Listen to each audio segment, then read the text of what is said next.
दोस्तों, आज की वीडियो बहुत ज्यादा ज्ञानवर्धक और धन प्राप्ति का मूल मंत्र है। आज की इस वीडियो में हम बात करेंगे आखिर औरत का वो कौन सा अंग बेशर्म होकर दबाने या चूसने से अचानक अपार धन की प्राप्ति होती है। लोग औरत का कौन सा अंग दबा और चूस कर अमीर बन जाते हैं। जो भी मनुष्य औरत का ये अंग दबाता या चूसता है, उसके घर में सदा लक्ष्मी का वास रहता है और माँ लक्ष्मी की कृपा सदैव बनी रहती है। तो दोस्तों, आज की इस वीडियो में हम बताएंगे औरत का वो कौन सा अंग जिसे हर पुरुष को दबाना या चूसना चाहिए। नमस्कार दोस्तों, आप सभी का स्वागत है आज की इस बेहद ही ज्ञानवर्धक और जानकारी भरी वीडियो में। दोस्तों, आपको पता चल ही गया होगा कि आज की वीडियो में हम क्या सीखने जा रहे हैं। दोस्तों, चैनल को सब्सक्राइब करें और कमेंट में हर हर महादेव लिखना ना भूले। दोस्तों, एक बार की बात है, एक गांव में शिव नाम का व्यक्ति रहता था। वो अपनी पत्नी से बहुत ज्यादा परेशान था, क्योंकि उसकी पत्नी बात बात पर उसे हमेशा ताना मारा करती थी कि तुम्हारे पास है ही क्या। दोस्तों, उसके घर में खाने तक को भी कुछ नहीं था। उसके घर में बिल्कुल कंगाली छा गई थी। ना ही उसके पास पैसे थे और ना उसके घर में खाने के लिए अनाज का दाना था। दोस्तों, एक तो घर में खाना नहीं, ऊपर से पत्नी का ताना। वो बहुत परेशान हो गया। उसे समझ नहीं आ रहा था कि मैं क्या करूं। एक दिन की बात है, शिव अपने घर से एक सुनसान रास्ते पर निकल गया। वो सुनसान रास्ते पर चल ही रहा था कि उसे एक साधु तपस्या करते हुए दिखाई दिए। वो उनके पास जाकर बैठ गया। जब साधु ने अपना तप खत्म किया तो शिव उनके सामने रोने लगा। साधु ने शिव से कहा, पुत्र, तुम्हें क्या दिक्कत है? तुम क्यों रो रहे हो? आखिर तुम्हें क्या परेशानी है? तब शिव ने साधु महाराज से कहा, है महाराज, मेरी एक पत्नी है जो मुझे रोजाना ताना मारती है। मैं गरीब हूँ तो मैं क्या करूँ? कितना भी कुछ कर लूँ, लेकिन धन कमा ही नहीं पता। अभी तक एक छोटा सा धंधा था, वो भी पत्नी की क्लेश की वजह से चौपट हो गया। वो दिन रात मुझसे झगड़ा करती है। अब तो मैं दाने दाने के लिए परेशान हो गया हूँ। हमारे घर में खाने के लिए कुछ भी नहीं है, लेकिन मैं अपनी पत्नी को समझाता हूँ कि वो मुझे ताने ना मारे, मुझसे झगड़ा ना करे, लेकिन वो बिल्कुल भी नहीं मानती। इसी वजह से मैं बहुत ज्यादा परेशान हूँ और इसी वजह से मैं घर छोड़कर यहाँ आया हूँ। साधु ने कहा, रो मत बेटा, मैं तुम्हें एक काम बताने जा रहा हूँ। तुम्हें औरत का सिर्फ ये अंग बेशर्म होकर कर दबा या चूस लेना है। अचानक तुम्हें धन की प्राप्ति हो जाएगी। तुम देखते ही देखते अमीर बन जाओगे। साधु ने कहा, जो भी पुरुष औरतों का ये अंग दबाता या चूसता है, उसके घर में कभी भी धन की कमी नहीं रहती और ना ही उसके घर में लड़ाई होती है। और वो जो भी व्यापार करता है, उसमें हमेशा तरक्की होती है। साधु ने कहा, अब मैं तुम्हें औरत का वो अंग बताने जा रहा हूँ। जरा ध्यान से सुनना और अपने जीवन में इस पर गौर करना। तब शिव साधु महाराज की बातें बहुत गौर से सुनता है और कहता है, जितना जल्दी हो सके मुझे ये बता दो। दोस्तों, तभी साधु महाराज उस आदमी को एक कहानी सुनाते हैं और बताते हैं, एक नगर में एक किसान रहता था। उसके बहुत सारे खेत थे जिस पर वो दिन रात मेहनत करता था। उसके घर में सिर्फ वो और उसकी पत्नी ही थे। उस किसान और उसकी पत्नी का आपस में बहुत ज्यादा प्रेम था। उसके घर में कभी लड़ाई झगड़ा या क्लेश नहीं होता था। इसी वजह से उसके घर में सदैव माँ लक्ष्मी का वास रहता था और उसके खेतों में इतनी ज्यादा पैदावार होती थी कि वो दिन प्रतिदिन और अमीर होता जा रहा था। किसान और उसकी पत्नी में इतना प्रेम था कि आसपास के लोग उन्हें देखकर जल जाया करते थे। धीरे धीरे पूरे गांव वाले जान गए कि किसान और उसकी पत्नी में बहुत ज्यादा प्रेम है। धीरे धीरे ये बात उस नगर के राजा तक पहुंच गई।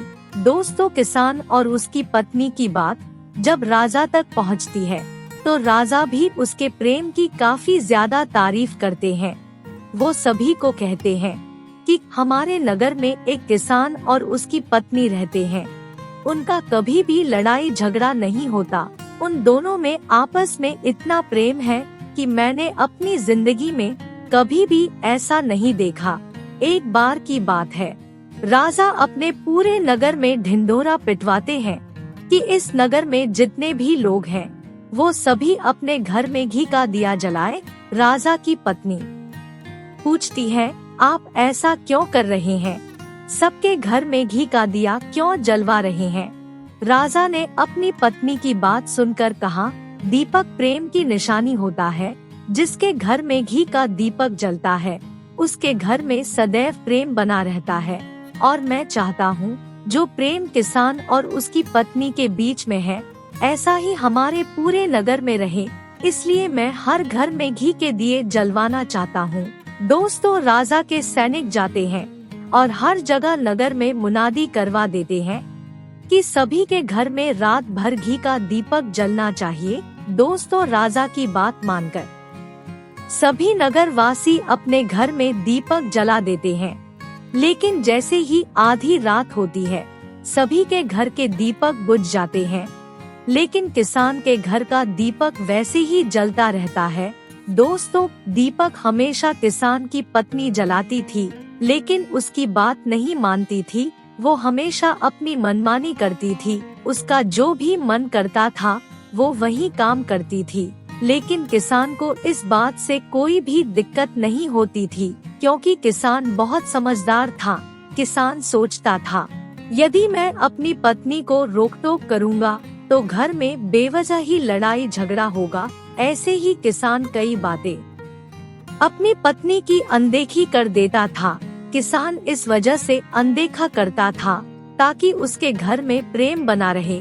राजा अपने महल में चढ़कर पूरे नगर का नजारा देख रहे थे। उन्होंने देखा पूरे नगर में किसी के घर में दीपक नहीं जल रहा था, लेकिन किसान के घर में दीपक जल रहा है। तब राजा अपनी रानी से बोलता है कि देखो, किसान और उसकी पत्नी के घर में दीपक जगमगा रहा है, लेकिन पूरे नगर में कहीं भी दीपक नहीं जल रहा। इसी से पता लगता है कि किसान और उसकी पत्नी में कितना प्रेम है। तब राजा की पत्नी राजा से बोलती है कि जो किसान और उसकी पत्नी में प्रेम है वह किसान की पत्नी की वजह से है। दोस्तों, जब राजा ने रानी की बात सुनी तो कहा, नहीं, तुम्हारा सोचना गलत है। जो प्रेम किसान के घर में है वो उसकी पत्नी की वजह से नहीं बल्कि किसान की वजह से है। रानी ने कहा, आप ये कहना चाहते हो कि किसान ज्यादा समझदार है? दोस्तों, राजा ने कहा, किसान समझदार है। रानी कहती है, किसान की पत्नी समझदार है। दोस्तों, इसी तरह कुछ देर चलता रहा। राजा कह रहा था, किसान समझदार है। रानी कह रही थी, किसान की पत्नी समझदार है। इसी बात को लेकर राजा और रानी के बीच में काफी झगड़ा हो गया। जब बहुत देर तक कोई हल नहीं निकला तो राजा ने कहा, हम लोगों को झगड़ा करने की जरूरत नहीं है। क्यों ना हम किसान और उसकी पत्नी की परीक्षा ले। सारा दूध का दूध, पानी का पानी हो जाएगा। दोनों इस बात पर सहमत हो गए। तब राजा अपने महल में गया और उसने एक सैनिक को बुलाया। राजा ने सैनिक को कहा, तुम किसान के घर जाओ और जो प्रश्न मैं तुमको बता रहा हूँ तुम वही प्रश्न जाकर किसान को बोल देना। सैनिक ने कहा, ठीक है महाराज। सैनिक राजा की बात सुनकर किसान के घर जाता है। जब वो किसान के घर पहुँचता है तो किसान की पत्नी घर में नहीं थी, वो खेतों में गई थी। लेकिन किसान की तबीयत ठीक नहीं थी, इसलिए वो घर में ही आराम कर रहा था। सैनिक ने जाकर किसान को कहा, मैं राज दरबार से आया हूँ, मुझे राजा साहब ने भेजा है। किसान ने कहा, कहिए मैं आपकी क्या सेवा कर सकता हूँ? सैनिक ने कहा, राजा साहब ने कहा है, अगर तुम अपनी पत्नी को छोड़ देते हो तो राजा जी आपको मुँह मांगा इनाम देंगे। इसके अलावा राजमहल का आधा हिस्सा भी आपको दिया जाएगा। लेकिन किसान ने कहा, राजा जी अपना पूरा राजमहल ही मुझे क्यों ना दे दे, लेकिन मैं अपनी पत्नी को नहीं छोड़ सकता। तुम राजा को जाकर मेरा जवाब दे दो। सैनिक वापस चला गया और राजा को जाकर सारी बात बता दी। रानी भी वहाँ खड़ी सैनिक की बात सुन रही थी। रानी ने कहा, आपने किसान की तो परीक्षा ले ली, लेकिन अभी आपने किसान की पत्नी की परीक्षा नहीं ली। इस तरह हम कैसे पता कर सकते हैं कि कौन समझदार है? रानी ने कहा, अब मैं भी किसान की पत्नी की परीक्षा लेना चाहती हूँ। जब दोनों की परीक्षा हो जाएगी तभी पता चलेगा कौन समझदार है। रानी ने सैनिक को कहा, मेरी बात किसान की पत्नी को बोलना, लेकिन याद रखना ये बात उसको तब बताना जब किसान वहाँ ना हो। रानी ने सैनिक को किसान के घर भेज दिया। सैनिक किसान के घर पहुँचा और उसने घर का दरवाजा खटखटाया। किसान की पत्नी ने दरवाजा खोला और सैनिक से पूछा, तुम कौन हो और तुम्हें क्या काम है? सैनिक ने कहा, मैं राज दरबार से आया हूँ और मुझे रानी ने भेजा है। किसान की पत्नी ने कहा, बताओ किस लिए आए हो?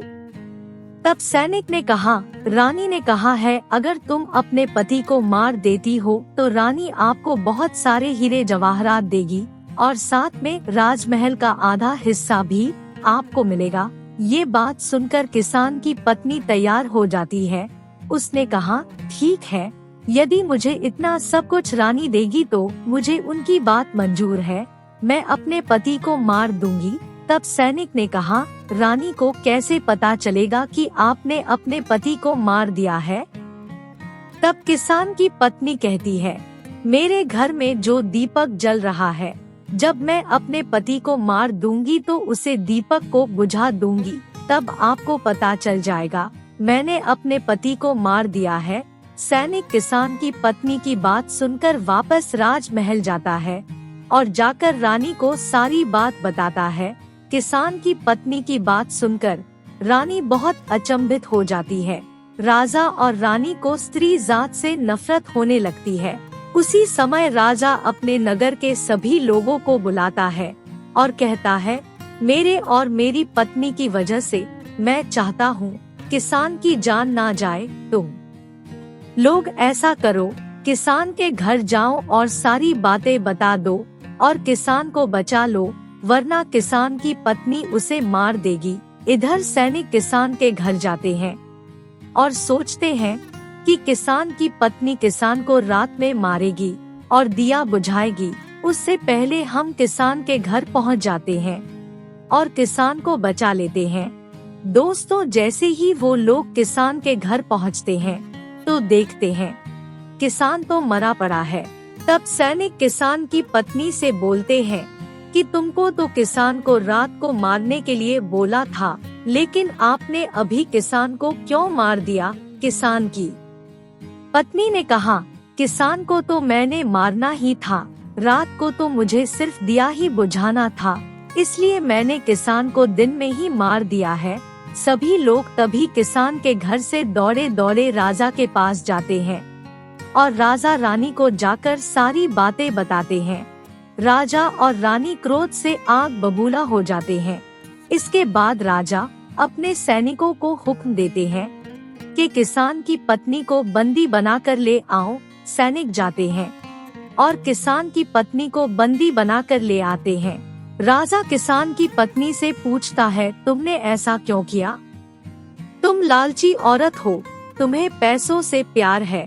तब किसान की पत्नी ने जवाब दिया और बताया कि मुझे तो किसान को पहले ही मारना था, वो तो मैं कोई बहाना ढूंढ रही थी, क्योंकि किसान की आदत बहुत खराब थी, वो मेरे साथ बहुत खराब व्यवहार किया करता था। तो राजा ने पूछा, ऐसा क्या करता था किसान? तो किसान की पत्नी ने जवाब दिया, वो मेरी नाक का ऊपरी हिस्सा अपनी उंगली से हमेशा दबाया करता था।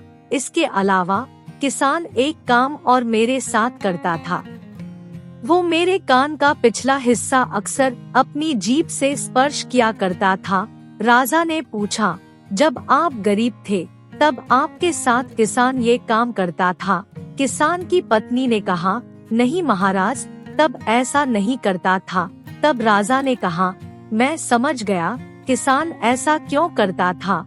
उसी समय साधु ने शिव से पूछा, तुम्हें कुछ समझ में आया कि औरत का कौन सा अंग दबाने और चूसने से लोगों को अचानक धन की प्राप्ति होती है।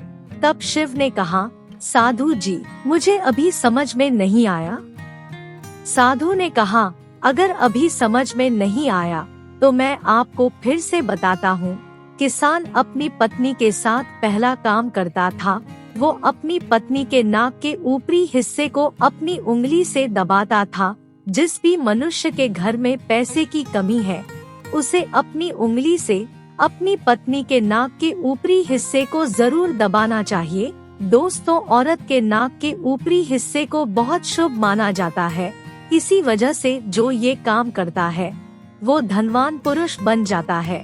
दूसरा काम है, जो भी पुरुष औरत के कान के पिछले हिस्से को अपनी जीभ से स्पर्श करता है, उसकी किस्मत के द्वार खुल जाते हैं, उसे अचानक धन की प्राप्ति होती है।